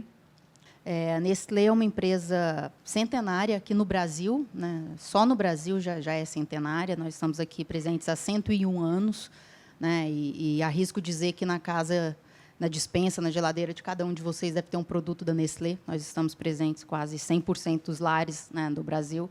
Esses são alguns das nossas marcas, mas a gente tem mais de 2.000 produtos, 2.000 marcas, né? Então, acho que essa parte aqui dispensa um pouco de apresentação. Tá? Às vezes não sabemos que todas são da Nestlé, né? Talvez seja essa... Exato, pode ter alguns casos desses aqui, né? Hoje eu vou falar especialmente aqui, né, focando aqui no convite do meu amigo Tiago Falda, para falar sobre um pouquinho dos nossos desafios dentro da bioeconomia, né, numa pegada de circularidade. Então, eu vou trazer um case aqui, um desafio atual nosso, que envolve a cadeia do leite. Tá? Então, a marca Ninho, por exemplo, acho que todos vocês conhecem. Tá? Bom, aqui, acho que para trazer um pouco do contexto também, né, de onde a gente parte aqui dos nossos desafios também de sustentabilidade. A Nestlé também é signatária do Pledge da ONU, né, para evitar o aquecimento global. Então, nós temos aqui a ambição, a grande ambição, que até 2050 seremos uma empresa net zero, tá? Mas a gente tem algumas metas também bastante ambiciosas, que são intermediárias, essas estão destacadas aí. Então, a gente já tem compromissos bastante robustos para serem entregues em 2025, 2030, globalmente. Tá? E aqui eu devo destacar, pelo menos na situação do Brasil, né, a gente tem essas metas globais, mas a Nestlé no Brasil, a gente tem uma situação, por exemplo, um pouco privilegiada em relação a alguns desses objetivos. Então, hoje, todas as nossas fábricas elas já utilizam somente energia renovável. Tá? A Nestlé no Brasil foi o primeiro mercado da Nestlé a receber uma fábrica, em 2015, 000. Então, a nossa fábrica em Montes Claros, que produz hoje leite moça e toda a linha de cápsulas para Dolce Gusto, ela é totalmente neutra em emissões de gases, né, principalmente carbono, em resíduos, tá, para aterro sanitário, e também na gestão de água. Então, ela é uma planta que zero desperdício. E duas das nossas marcas, Nescafé e Nespresso, serão neutras ainda esse ano, em 2022. Tá? Então, passando aqui para os desafios do Brasil, só para trazer um pouco do contexto, né? Tanto bioeconomia quanto agricultura regenerativa, circularidade são alguns dos nossos pilares aqui do nosso plano de ambições para a sustentabilidade no Brasil.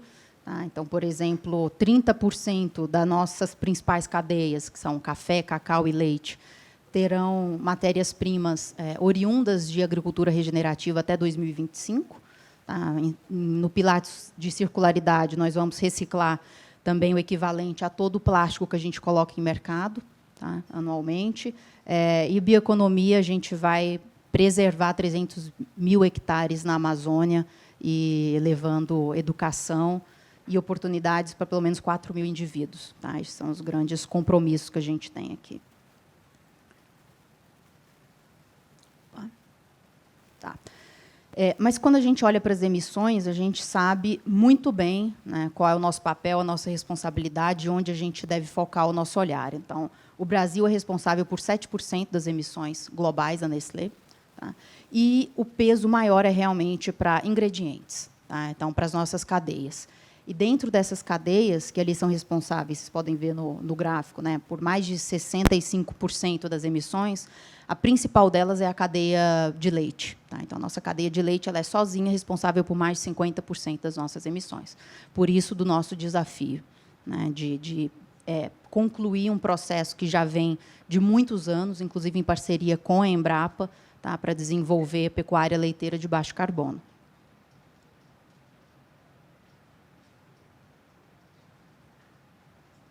Pronto. Aqui, rapidamente, só para contar para vocês os principais marcos dessa jornada, para chegar até o momento atual. Tá? Então, desde 2006, a Nestlé inaugurou esse programa de boas práticas na fazenda. A gente teve a primeira fazenda certificada. Já há bastante tempo, 100% das fazendas parceiras, que estão em torno de 1.500, 1.600, elas já são certificadas.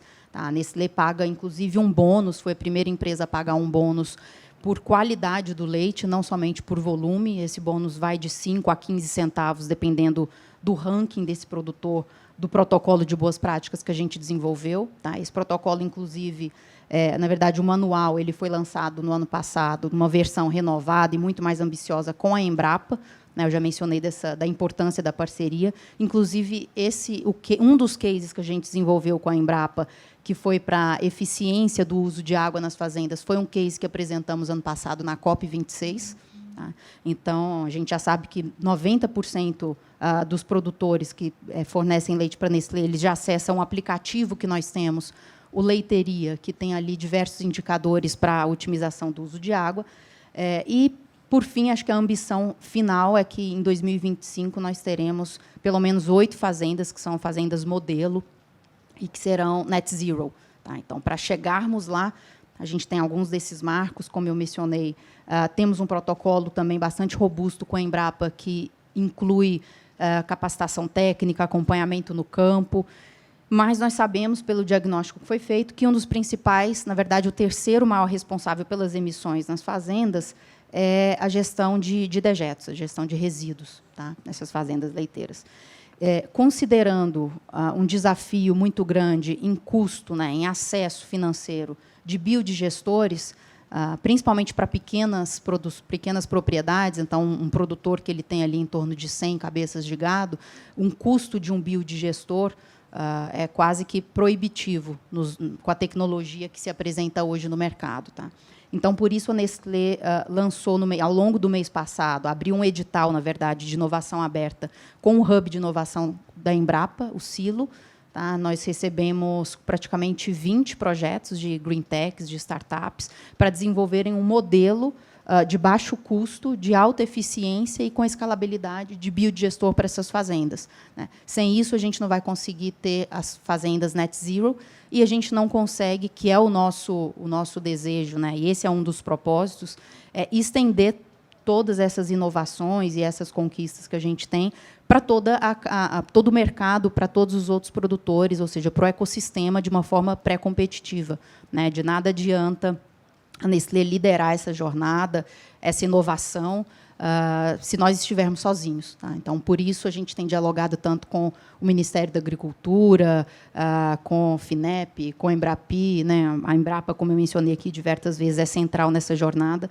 Mas o que eu queria destacar aqui, acho que essa é a principal mensagem, acho que a gente tem um desafio de pensar em formas de financiamento, de desenvolvimento aqui de tecnologia, de escalabilidade, mais uma vez, como eu disse, para o reaproveitamento, né, desses dejetos, transformando em energia limpa, né, um custo baixo para esses produtores, de forma que a gente possa colocar isso de uma maneira mais isonômica. Tá? Então, se o propósito global da Nestlé é criar o futuro, né, revelando o poder dos alimentos, né, na cadeia do leite, eu posso dizer que o nosso propósito é contribuir para que todos os produtores eles consigam adotar técnicas sustentáveis visando a produção de leite carbono neutro. E aí me lembrei aqui acho que de mais um desafio, Cibele, que envolve até as nossas conversas que a gente tem tido com o MAPA, que é também no programa Mais Leite Saudável, para que a gente possa, inclusive, prever a submissão de projetos, né, para aproveitamento de crédito de PIS/COFINS, que é o escopo aqui, para quem não conhece, do projeto, mas voltado a essa ambição da pecuária de leite de baixo carbono. A Nestlé apresentou, no final do ano passado, os primeiros projetos dentro desse programa com esse objetivo, e não está previsto ainda, por exemplo, no regulamento desse programa. Então, acho que esse seria mais um marco aqui para a gente alcançar. Tá? É isso. Muito obrigada pelo espaço. Muito obrigado, Cibele. Bom, como eu havia comentado, queria franquear rapidamente, que já estamos estourando nosso tempo, né, aos três presentes aqui na mesa, que não palestraram, não falaram. Se alguém quiser usar o tempo rapidamente. Colega Cibele, não entendi como vocês pretendem preservar 300 mil hectares na Amazônia. Você podia, rapidamente, porque eu fiquei curioso, isso é interessante a colocação. E eu disse, como é que eles vão fazer? Qual é a ideia? Isso vai ser desenvolvido, obviamente, com parcerias, né, de instituições que já estão presentes na Amazônia. A gente tem estudado e conversado com algumas das instituições mais respeitadas, mas isso passa pelo desenvolvimento ou pelo aprimoramento de algumas das nossas cadeias, né, inclusive pegando aqui um pouco da fala do Bruno aqui de desenvolvimento de proteínas alternativas, né, mas isso envolve não só o propósito de conservar ou de reflorestar ou de manter, né, esses 300 mil hectares, mas também muito ligado ao desenvolvimento de algumas das nossas cadeias principais. Eu posso citar aqui, por exemplo, castanha. Então, é um projeto, pelo tamanho da ambição, você imagina também o trabalho que isso tem dado para a gente a conseguir aterrissar essa meta, né? Muito obrigado. Bom, Cláudia.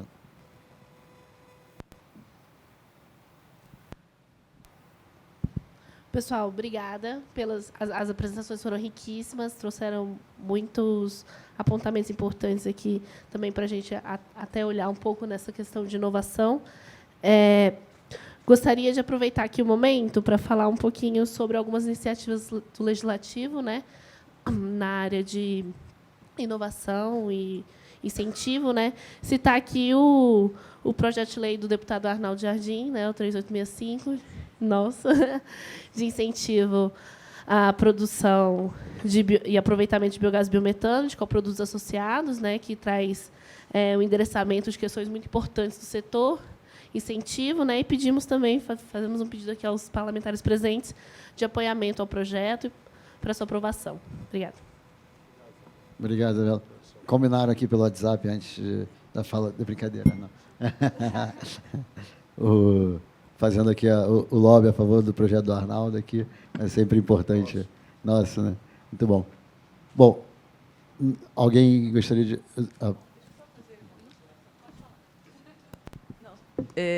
Primeiro, cumprimentar a todos de forma rápida. Zenais de Guerra, da DSM, representando aqui o Maurício Haddad. A gente não confirmou com antecedência, porque a gente passou aí por uma fusão semana passada, uma compra ontem, então a gente confirmou de uma forma rápida, desculpa, para a gente não ter preparado uma apresentação um pouco mais formal. Mas eu queria chamar um pouco, né, a atenção por um assunto que envolve a economia circular, que eu acabei de ver, né, hoje de manhã.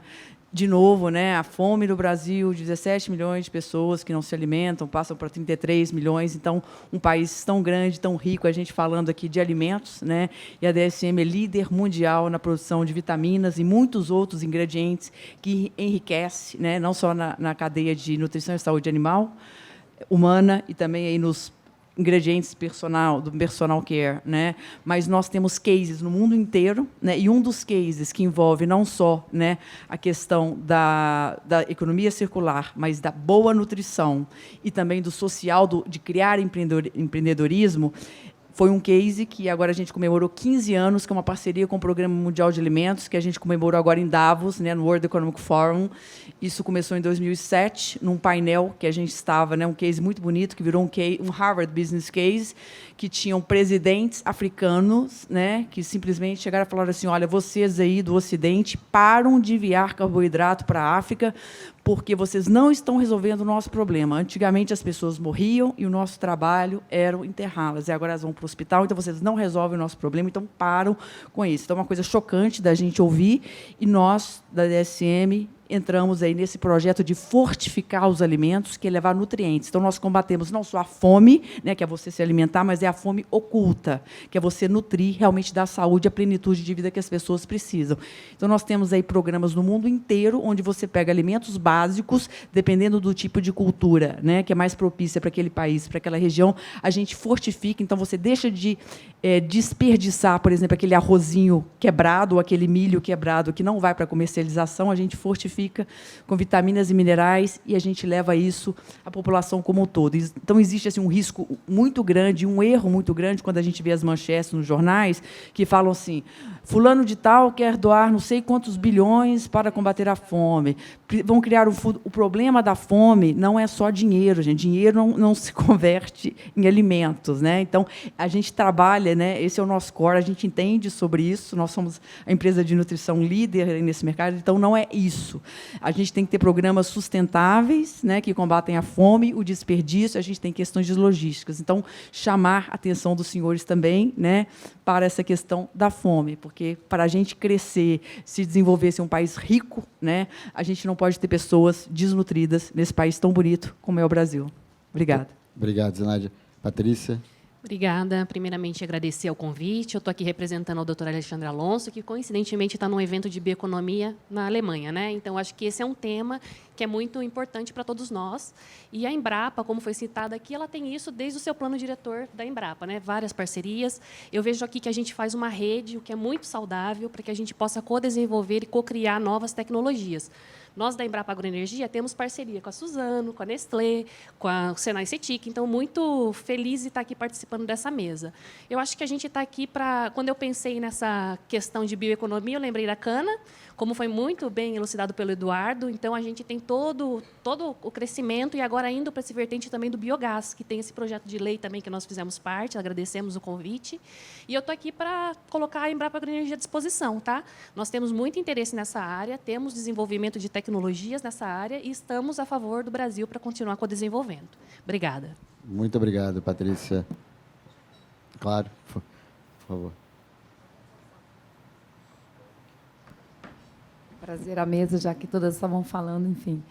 Eu sou Cláudia Giraldi, trabalho com o IOATA, lá no Ministério da Economia, e, como foi falado, eu sou coordenadora do projeto de Estratégia Nacional de Negócios de Impacto, e que tem a ver com o fortalecimento do empreendedorismo local para negócios de impacto, que são negócios que nascem já com a intencionalidade de resolver problemas ambientais e sociais, no caso também a fome, que você comentou. Então, realmente não é uma questão só de recursos, mas o destino e como é que a coisa é feita. Então, isso também faz parte da iniciativa e do compromisso do Ministério da Economia em entender o empreendedorismo como um caminho de crescimento econômico, uma força de trabalho que tem que ser melhor estimulada, que também é importante, e dentro do pensamento de circularidade, de negócios de impacto, tem muitos negócios que já nascem com esse pensamento de circularidade. Então, é uma forma que a gente, do Ministério da Economia, entende, que é fomentar esse ecossistema que trabalha problemas globais em questões locais. Estava conversando até com o Cid aqui, que a gente tem uma série de iniciativas que visam localmente resolver os problemas, então os empreendedores eles têm que ser... E o empreendedorismo faz parte da frente de trabalho do Ministério, com o Pronamp, com o Brasil para Elas, uma série de projetos que fomentam o empreendedor, que, como diz a nossa secretária, Daniela Marques, ela fala que é o herói nacional. Então, esse programa de empreendedorismo faz parte dessa frente do Ministério da Economia em resolver problemas de formas diferentes, novas, e também trazer inovação. É isso. Muito obrigado, Cláudia. E só fomentar o que o Iota falou, o projeto de lei também do mercado de carbono, a gente precisa do investimento e de fortalecer essa parte para que realmente construam-se mercados, enfim, e que o mercado regule, que todo mundo consiga pensar diferente. Com muito cuidado. Com muito cuidado. Muito cuidado, sempre. Porque esse tema é super importante para o Brasil e, dependendo do texto aprovado, a gente pode dar um grande avanço ou pode ficar parado e não avançar, e, pelo contrário, até mesmo prejudicar parte da indústria e do desenvolvimento nacional. Então, acho que o tema é super relevante. O Poder Executivo avançou bem agora com o decreto, eu acho que na linha certa, e o texto do projeto de lei do mercado de carbono ele tem que ser muito cuidadoso para que seja algo positivo para o Brasil, principalmente trabalhando com o mercado internacional. Então, eu concordo plenamente que é um tema super importante, mas a gente tem que ter muito cuidado com o que vai ser aprovado, que depois é muito difícil de reverter. Passar aqui a palavra para concluir. Obrigado, Cláudia. Passar aqui a palavra para o Maurício. ser bem breve, que a gente já estourou o tempo. E temos também, eu e Arnaldo, comissões, muita coisa lá para fazer. Perfeito, falar bem rapidamente. Bom dia a todos, obrigado, deputado Paulo Ganimi, pelo convite. Meu nome é Maurício Bento, eu sou da Property Rights Alliance. Nós somos um think tank global baseado em Washington e nós defendemos a propriedade intelectual.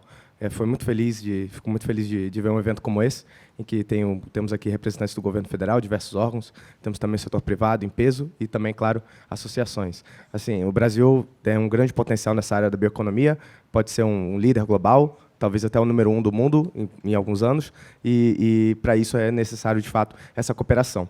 Eu quero trazer aqui um outro ponto, que é justamente esse ponto da propriedade intelectual, que é um ponto fundamental na proteção de todas essas inovações. A gente está falando aqui de diversas tecnologias que podem trazer, tanto na área alimentícia, na área da agricultura, na área da indústria. Então, para isso, é necessário proteger, de fato, a propriedade intelectual, que o Brasil já faz parte de diversos tratados internacionais, defendendo essa proteção. Porém, infelizmente, a gente vê que, às vezes, temos algumas iniciativas negativas no Congresso, no Judiciário. E aqui eu trouxe uma carta, que eu gostaria também de distribuir aqui para todos os membros da mesa, trazendo algumas considerações sobre esse ponto. Então, vou ser breve, pedido do deputado Ganimi, mas, em breve, já entrego a carta para todos vocês. Obrigado, deputado. Muito obrigado, Maurício. E, para concluir aqui, passar a palavra brevemente ao deputado Arnaldo, nosso coordenador temático e grande conhecedor do tema. Palavra rapidíssima para agradecer mais uma vez, em nome do Paulo, de todos nós, da frente, a participação de todos vocês. Com participação de qualidade, né? Pela exposição do Executivo, cada um dos ministérios, órgãos aqui, saudar as iniciativas aqui colocadas, saudar a manifestação de cases, exemplos e compromissos do setor privado. Nós próprios estamos desenvolvendo, nesse instante, um debate que eu tenho tido com o Paulo, que é o princípio de ISG, ASG, tá certo? Hoje nós vemos a iniciativa privada cada vez mais comprando essa pauta e nós estamos preparando um projeto, inclusive, para que isso definitivamente seja incorporado também como política pública para aquilo que é a ação importante ainda do governo do Estado.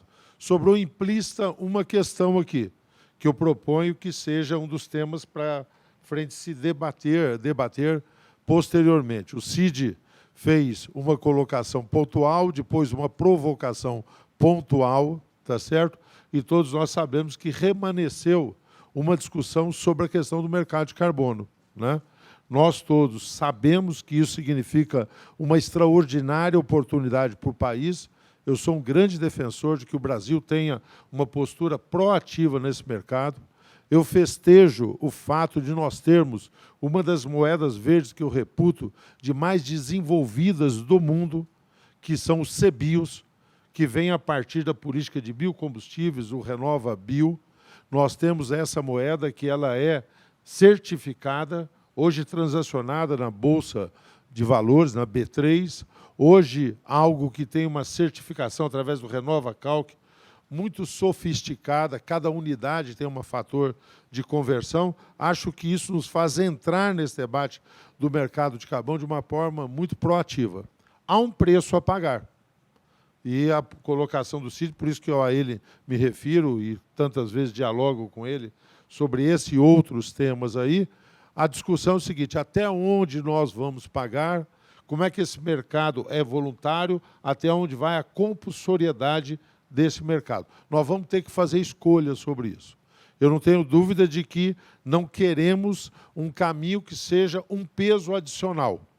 Mas, por outro lado, sabemos que não podemos ficar tímidos e não termos uma posição, pelo menos a minha convicção, proativa nesse sentido, de escolher este caminho, né? Porque o Brasil, que hoje muitas vezes é vilão nos fóruns internacionais na questão ambiental, pela matriz energética que nós temos, pela matriz de combustível que nós temos, eu não tenho dúvida, e por os exemplos de bioeconomia que foram aqui discorridos, que nós podemos ser vanguarda. Eu, toda vez que posso, eu faço um mantra, tá certo?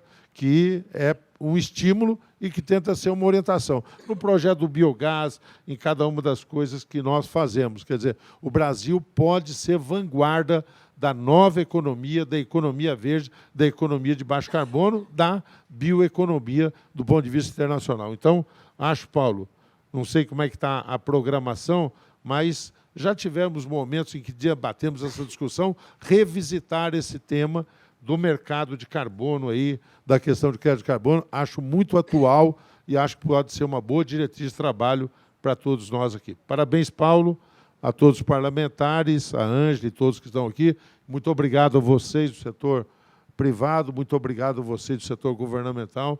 Um privilégio ter um debate com essa qualidade, como nós tivemos nessa manhã aqui. Muito obrigado. Muito obrigado, Arnaldo. E nós tivemos, não lembro se foi um café ou um almoço, que o tema era justamente o mercado de carbono, e trouxemos o autor do projeto de lei que estava tramitando, está ainda, mas um pouco mais devagar, que era o Marcelo Ramos, e a relatora, a deputada Carla Zambelli. E eu acho que a gente poderia até retomar esse tema com uma visão mais ampla, não só baseado no projeto de lei, porque, como eu me referi, o decreto que saiu também, o tema eu acho que é super importante. Eu acho que o segredo para que a gente avance de forma positiva é estabelecer diretrizes, na minha opinião, para que a gente esteja pronto para o mercado internacional, que é isso que vai fazer com que a gente seja líder nesse tema e não gere distorções para o Brasil. Porque se a gente se fechar, né, e se o projeto ele tiver com a cara de trabalhar só para o mercado local, a gente vai gerar distorções, inclusive, entre regiões, entre indústrias. Agora, se a gente estiver pronto para o mercado internacional, a gente vai, sim, só ganhar, porque justamente é onde o Brasil tem para ganhar muito com isso. Então, acho que o projeto que venha, ou o decreto, ele tem que ser, na minha opinião, com essa ótica. Como nos preparamos para vender crédito de carbono para o mundo, e com isso não tem distorção, porque o mercado lá fora ele quer comprar do Brasil. Se a gente se fechar no mercado local, vai gerar distorção, vai gerar problema para o Brasil, em especial para algumas regiões mais carentes, em que a gente tem menos industrialização, menos desenvolvimento econômico. Essa é a minha opinião, e eu acho que essa é a diretriz que dá. E depois é técnica, né? É definir tecnicamente como a gente se prepara para isso. Mas, mais uma vez, muito obrigado. E, antes de encerrar, vou passar aqui a palavra para o Tiago. Perfeito, deputado. Bom, sendo bem breve, eu agradeço novamente a todos os presentes, empresas, governo, né, e aos parlamentares. Deputado Arnaldo, a provocação muito bem recebida. Deputado Paulo, acho que já temos um tema para o próximo evento, então. Aproveitando aí que o projeto de lei foi apresentado um novo relatório há algumas semanas, acho que o momento é bastante propício, e dessa vez, além da discussão do texto em si, né, como a gente vem conversando, Alexandre, falar de toda a perspectiva internacional. A Europa agora está, no próximo mês, vai colocar em votação, né, um aumento no ajuste de fronteira deles, que significa que todo o produto que não atender ao que eles pedem de redução vai ser taxado. Então, isso pode ser mais uma forma, alguma barreira não tarifária, né? Então, a gente tem que realmente estar preparado para continuar competitivo. Então, acho que conte conosco aqui para organizar mais esse debate aqui. Obrigado a todos. Bom, muito obrigado a todos. Obrigado mais uma vez aqui, Arnaldo, Ângela, Tiago, a BBI, todos os parceiros associados da BBI, Poder Executivo, as empresas aqui representadas. Agradecer também aqui as equipes, né, técnicas que ajudaram a gente, né, tanto da minha equipe, da BBI, também aqui ao espaço, né, do hotel, todos aqueles que contribuíram para que esse evento acontecesse. Muito obrigado a todos e agradecer aqueles que estão aqui atrás e peço desculpas. Realmente, esse ambiente que a gente fica de costas é chato, mas é o momento, é como a gente consegue. Era só, antes de finalizar, deixar claro que esse evento ele foi, né, cofinanciado, então, pela Única, pela Biogás e pela BBI. Não poderia deixar de falar, mais uma vez, obrigado pela parceria. Não, imagina, é importante aqui, né, agradecer aqui em nome da Isabela e do Eduardo, aqui também, além da BBI, né, nossos parceiros aqui para a realização desse evento. E, mais uma vez, obrigado a todos, obrigado também à equipe técnica aqui que está com a gente. Obrigado e boa continuação e bom dia para todos.